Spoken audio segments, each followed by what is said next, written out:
I'll get started here. Welcome, everybody. Today, we're going to be talking about a new platform from Panasas called Ultra Edge. And so my name is Jeff Whitaker. I'm the VP of Product Strategy and Marketing at Panasas. Today's discussion is really about a new platform focused for edge locations, or really more small form factor, smaller environments than the portfolio that we currently have, really targeting the HPC space and what we're calling modern HPC. So just a couple of housekeeping items. If you have any questions throughout the webinar, please use the Q&A on your menu there and ask questions there. We do have a couple of folks on, Richio Aikawa, that will be answering some of your questions either in the Q&A, or I will take a look at those live and try to answer some of the questions live, depending on how much time we have. So either way, if you've got questions, please ask them in the Q&A, and we will get to them. All right, thank you.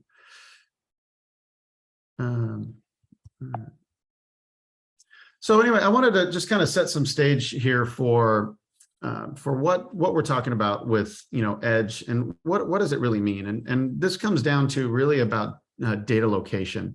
And one of the things that we see with our customers, and we see with kind of the market as a whole, is and I think there's been for a few years, there's been this whole topic of edge, and data location is driving the storage in these, and it's data is being created at a lot of different locations.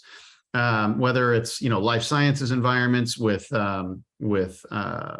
electron microscopy, whether it's manufacturing environments, manufacturing sites where data is created at those locations, or even energy environments where you're talking about remote locations for some of those items, and the requirements of these are often quite different than what you would typically see in a data center itself.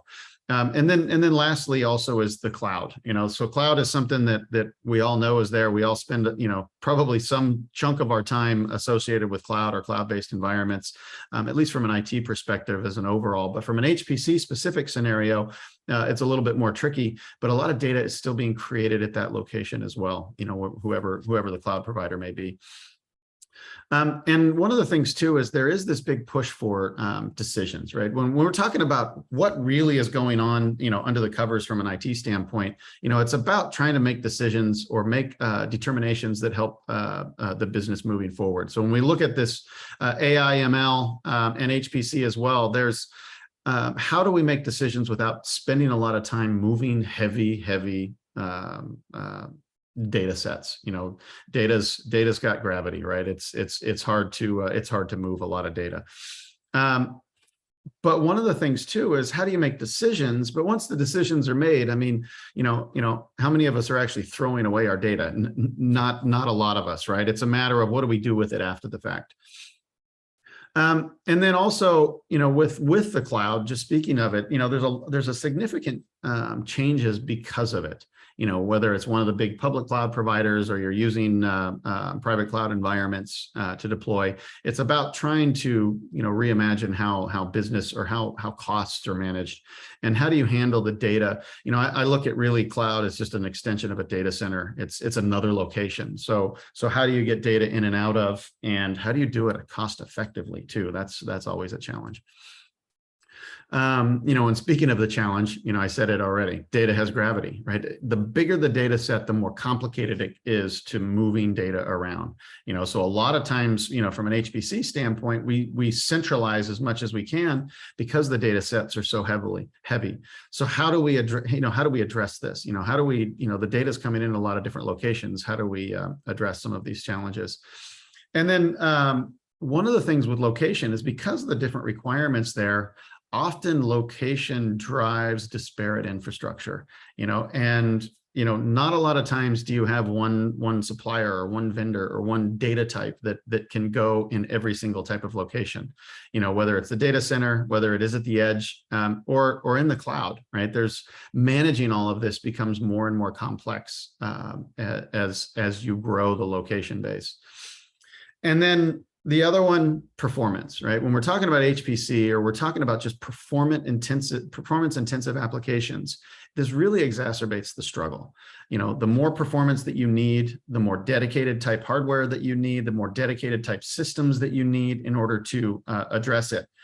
So you need special apps for your compute and your storage, or special solutions.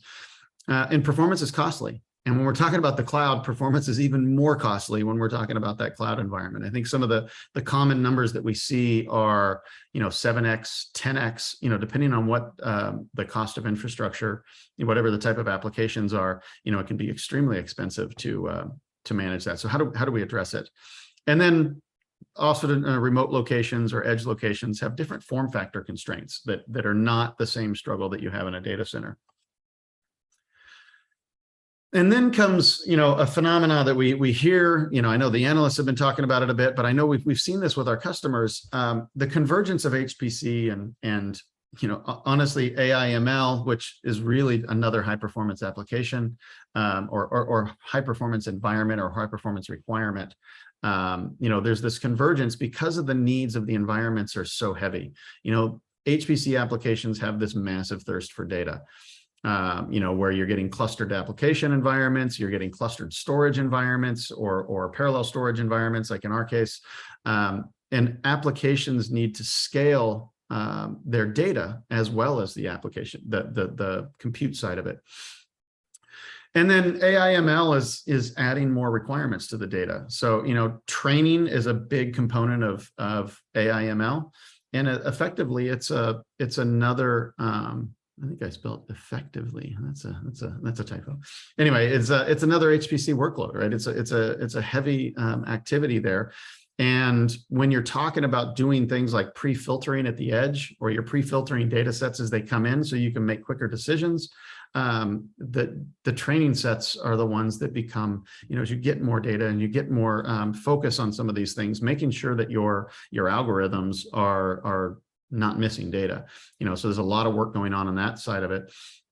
And cloud HPC becomes even more realistic for these smaller environments. So we see a lot of data sets out there, but a lot of, object-based data sets in some of the cloud first type scenarios, but we also see HPC workloads there, but a lot of times those data sets are much smaller. I would say sub-terabyte type data sets, and is what I've seen most common, especially with our customers.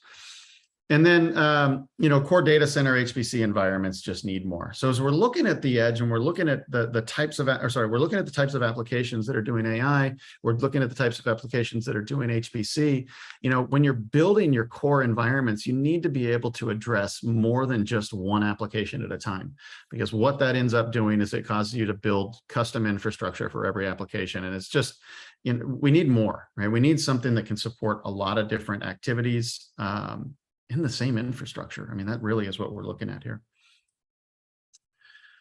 And so this leads me to what we're calling modern HPC. And really, modern HPC is this convergence, this whole flow of convergence of technologies. So if we look at back in the 90s, where traditional HPC really was all about modeling and simulation, heavy focus on a specific type of application, large file sets. A lot of data processing going on, parallel processing, and then we started combining data analytics in there. So this high performance data analytics is a component that started to blend into the HPC storyline and things that needed to happen at that point. And then over the last maybe 8 years or so, AI has started to pop up more and more, but it's HPC and AI, right? It's a lot of times what we're seeing is our customers are doing two different environments for their HPC solutions than they are for their AI environments.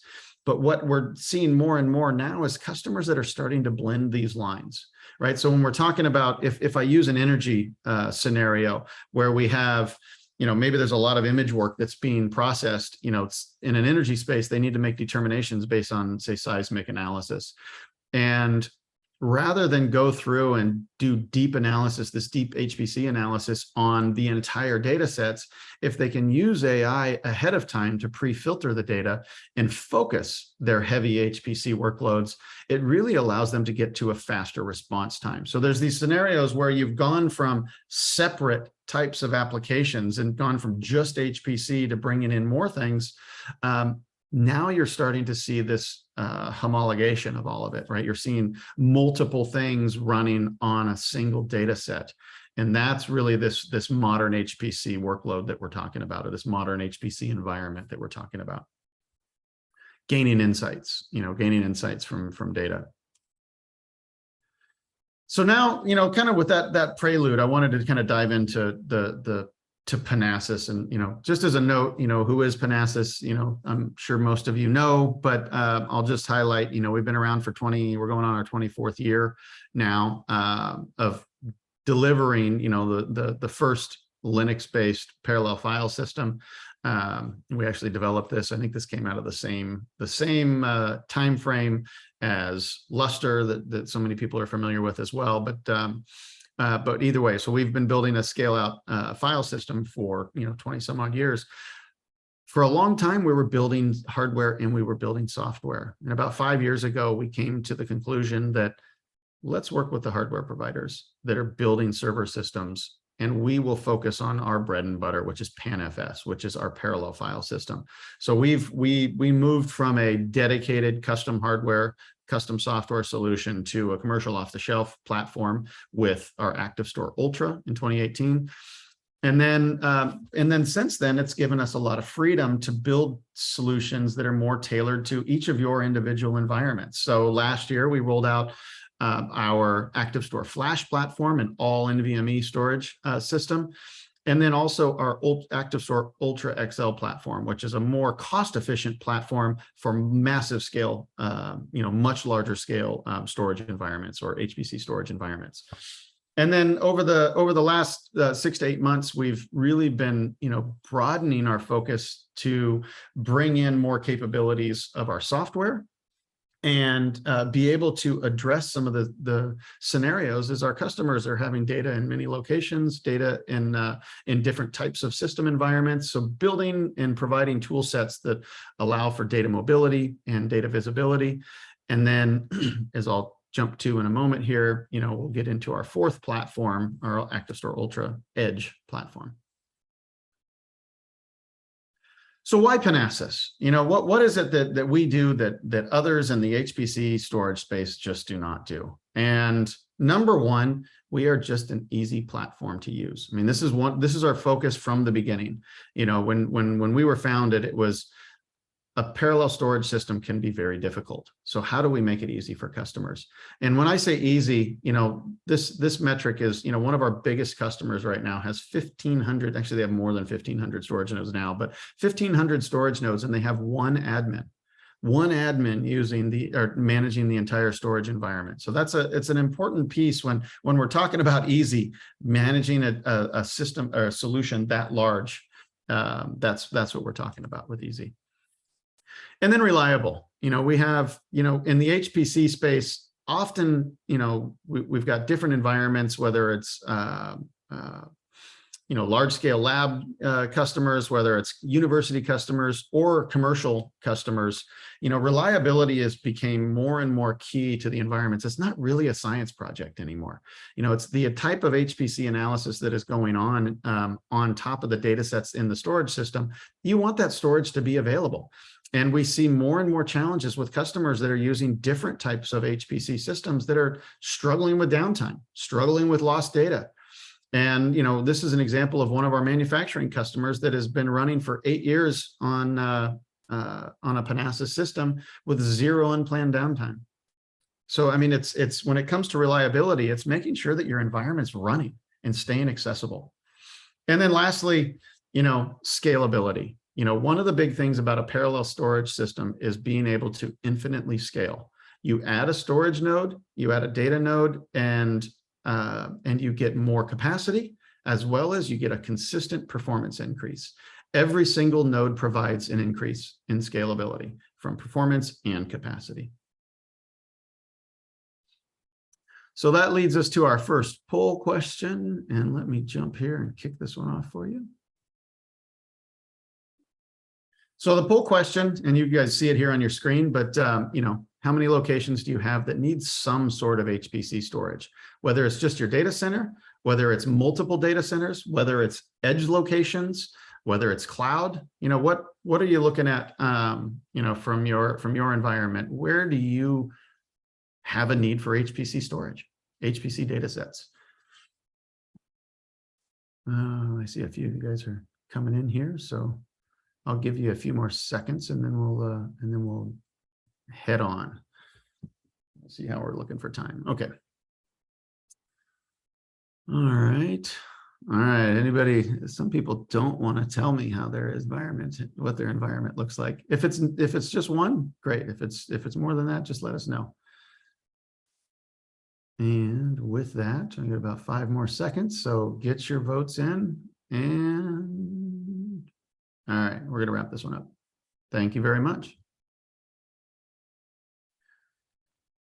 And it looks like, so the majority of you are 1 to 3. I guess I should have broke that out from just 1 or 2 or 3. So anyway, and then a third of you are 4 or more. So that's, and only 1 of you has no HPC requirements at this point. So, okay. All right. Well, thank you very much. Get back to what we're doing here. All right. So let's talk a little bit about PanFS, right? PanFS is our parallel file system. It's the Panasas file system. As I said before, one of the big focuses of this is building this for a low touch manageability environment, right? Try to build, the software is built so that you don't have to do as much, right? It's, how much of a team, when I say easy, how much of a team do you need to manage your storage?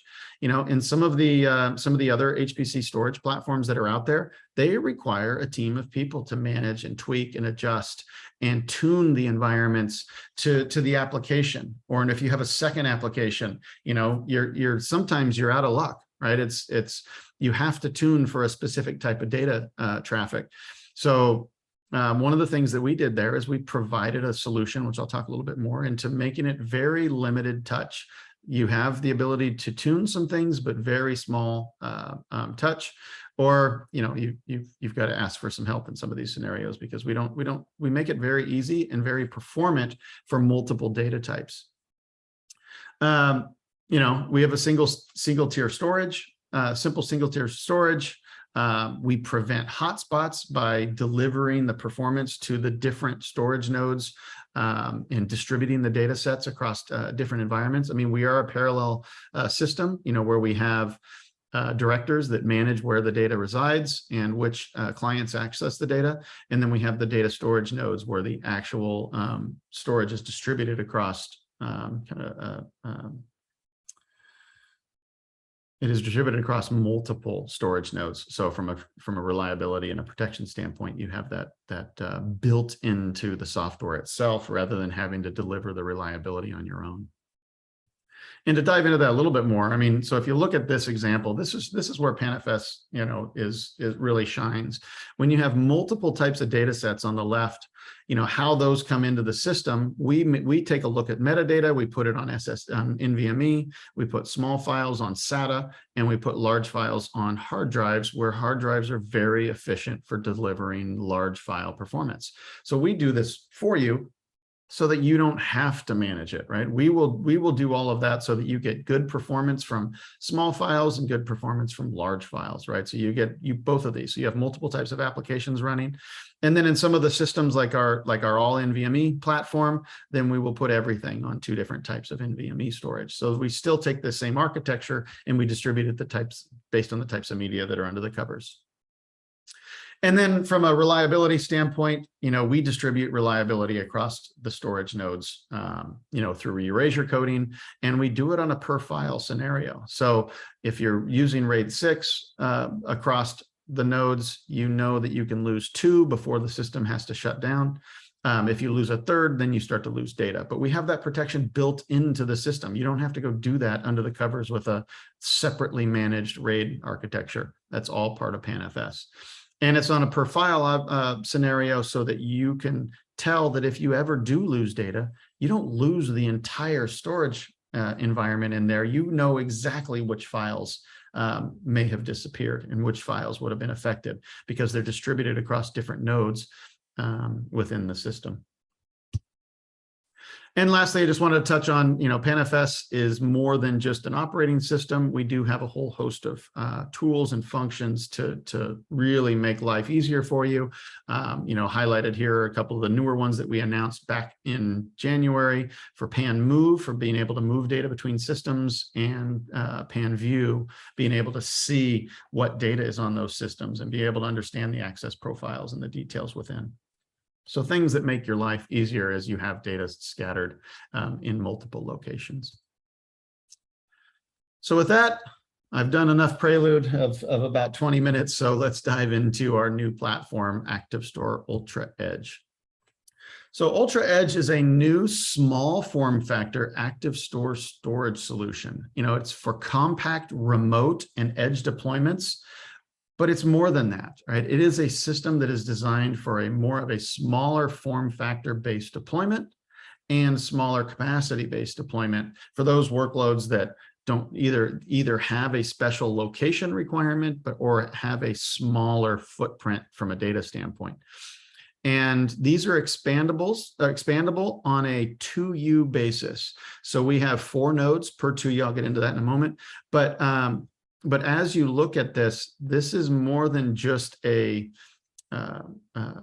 a small only. You're stuck with the size that you buy. It's not that type of a deployment.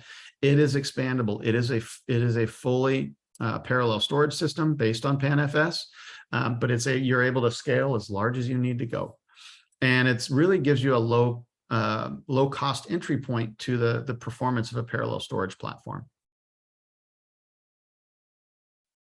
So this is, if you look off to the right here, is the fourth system, fourth solution in our portfolio, from the ActiveStor Ultra, which is our hybrid flash, NVMe, and hard drives, to our ActiveStor Flash, which is all NVMe, Ultra XL, which is just hard drives and NVMe. So we have 2 different types of media in that one, and then ActiveStor Ultra Edge is our smaller form factor solution.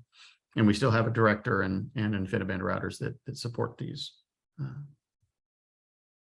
So what does the product look like? So we have 2 different enclosure designs that we sell here. If you look at the one on the left, that's our smart enclosure. That includes 1 director and 3 storage nodes. And then our expansion enclosure on the right is 4 storage nodes. So that's more of, if you've got a system running that has the director quantities that you need, then you can expand your capacity with these expansion enclosures. So you'll see down below, there's an expansion and a smart for the 8 terabyte capacity platforms, and then expansion and smart for a 16 terabyte drive capacity type. So what does that look like from what you actually are purchasing from Panasas? So we have a minimum configuration. This is a parallel system that has multiple storage nodes to support the overall, as well as directors. So our minimum config is 3 2U chassis. So it's a 6U solution plus a switch. And that includes 9 storage nodes total and 3 directors. So that gives you your base platform for managing your storage environment. If you use a RAID 6 model with 2 spare nodes, that gives you 126 terabytes of usable with an 8 terabyte, or 246 with a 16 terabyte hard drives. So again, this is already protected, right? We have a RAID 6 architecture that supports any sort of a failure in those environments, so that you have the scenario of 2 nodes that can go down and you still have protection, but you also have spares that can be dropped in and take over, if you do have an issue. So that's one of those that the usable, I just wanted to make sure that calculation didn't freak anybody out, but that's all about protected storage space. And then we have the base configuration, and we call this base because it's really from an effective standpoint. When you purchase the minimum configuration and you add one expansion chamber, it does, those extra 2U does do a substantial addition to the actual capacity space. So in 9U, you can get up to 443 terabytes of protected usable storage space. A lot of detail here. I'm not going to dive into this one, but know that you will see the slide set after the fact, and you can actually get into some of the specifics of, what's the storage node capacity for a smart enclosure or a base configuration, the power scenarios, raw versus usable capacity. So a number of these are, just allows you to kind of build out what does that environment look like for you. And one of the things that I wanted to do a kind of a simple compare here is when you're talking about an edge location where size is of often pretty critical importance, we're talking about 3 chassis and a switch taking up 7U, whereas our minimum configuration for an Ultra platform, much more capacity, more efficient from a large capacity standpoint, but you're talking about 17 RU rack units in order for that minimum configuration. We have dual switch requirements, we have IPMI switch, your directors are separate from the actual storage platform. But, as a note here, when we're talking about the amount of capacity that you have, this is a much smaller config with the Ultra Edge platform. You're talking about a few, anywhere from 100 and change to a few hundred terabytes is a great starting point. If you're going to have a petabyte of data, we're going to point you in the direction of starting off with a bigger platform like Ultra or even Ultra XL.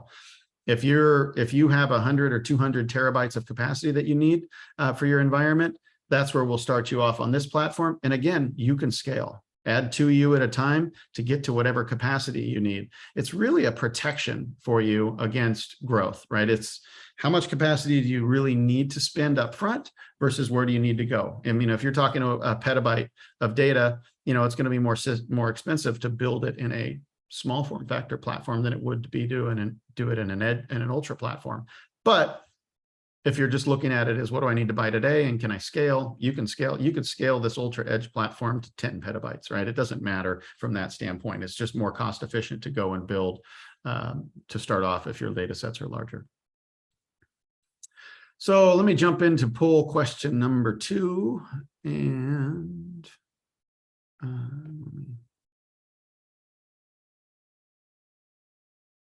let me try this. Oh, shoot.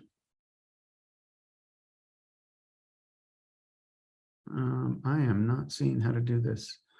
Ela, if you want to point me in the right direction on how to kick off the second poll question, that would be great. You have to click on the back button and then launch the poll 2. I just want to, all right, in poll. Sorry, folks.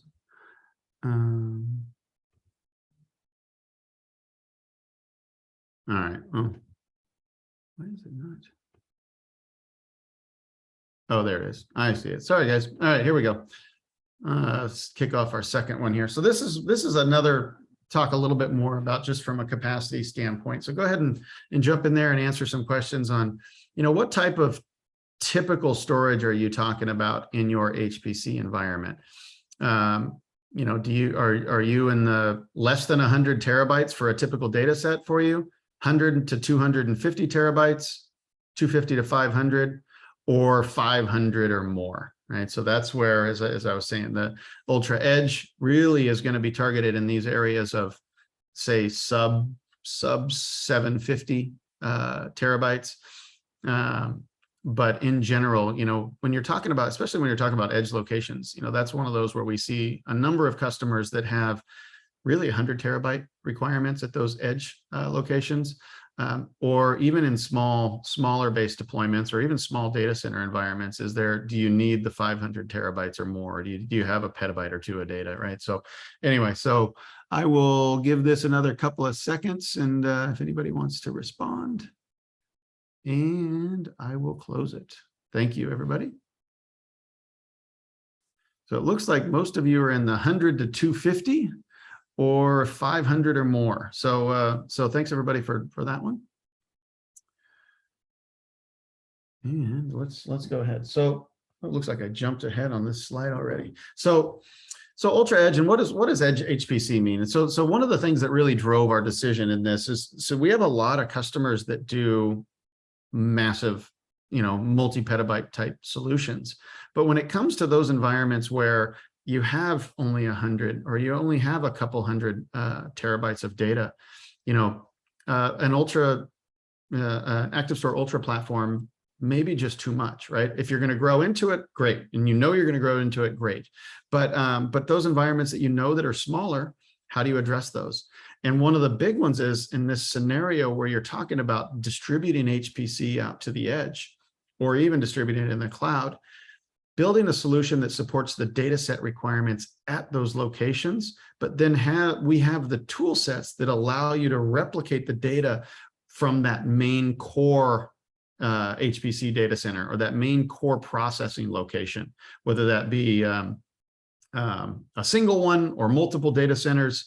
You have that ability to move data from location to location, or know what data you have in different locations so that you can determine where it is best to reside, looking at the access profiles and how it's used. But really looking at it from what we call a kind of a hub and spoke model. You've got all these edge locations where they're either manufacturing plants, or they're, even simpler. It could be, in a life sciences scenario where you've got scopes that are out at the edges, and you have a data center core component where you move the data to after the fact. But this hub and spoke model, building solutions that allow you to support it.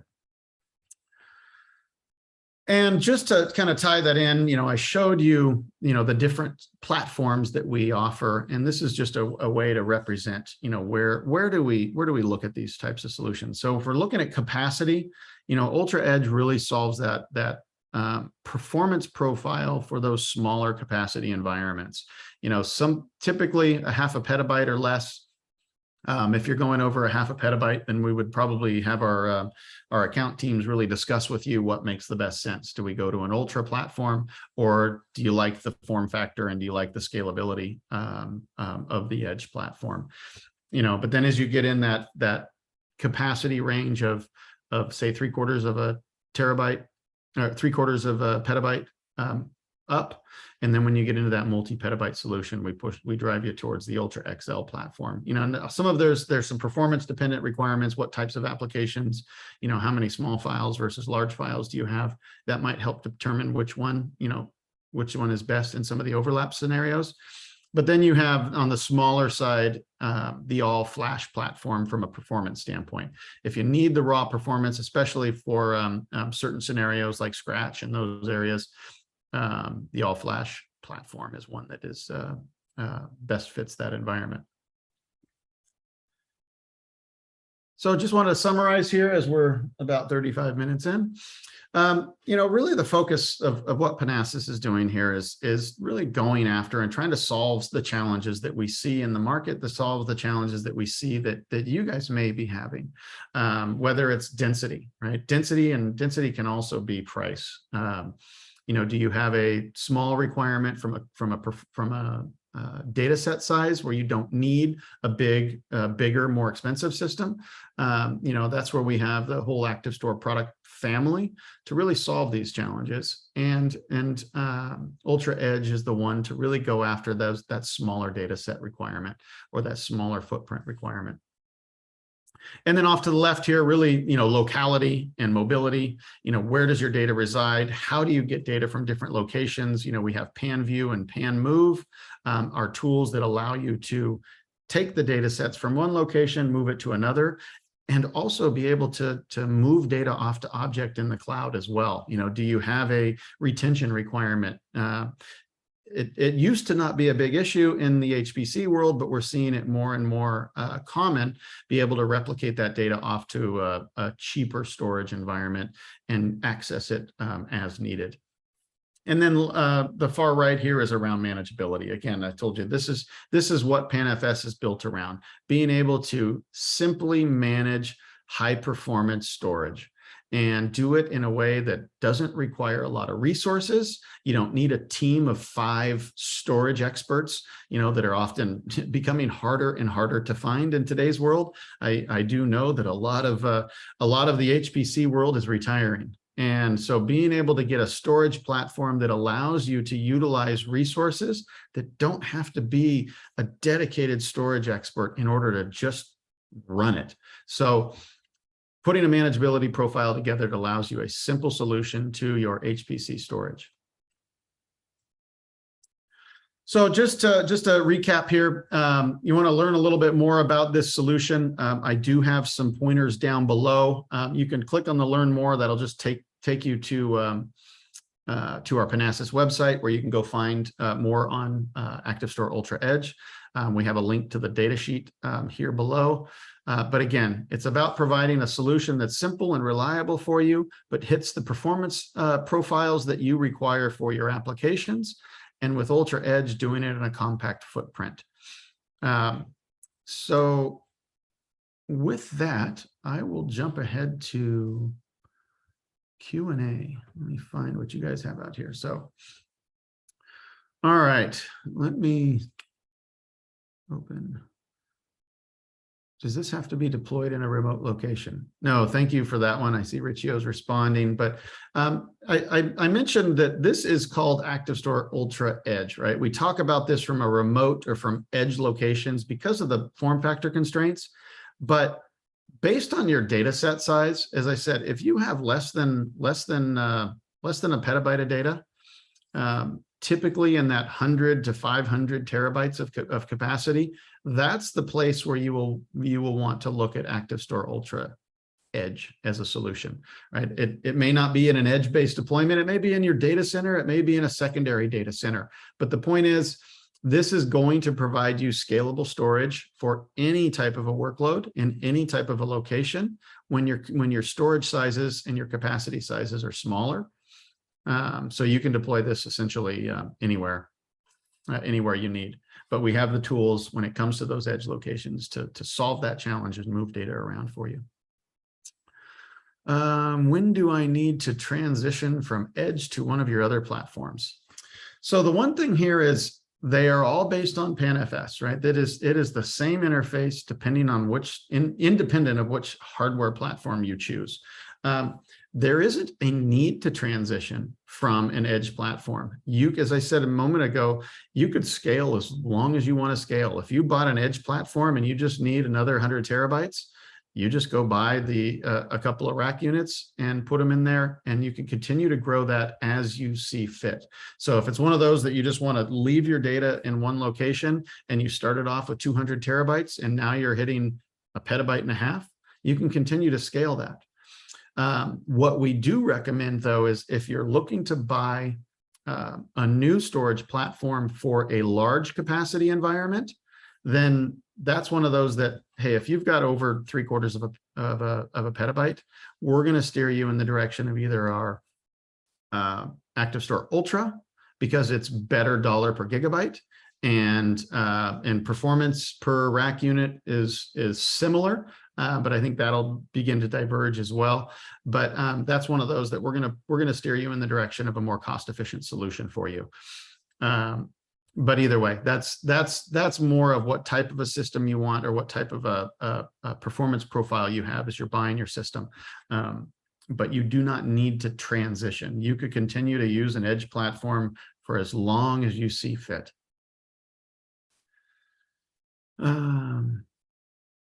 Let me.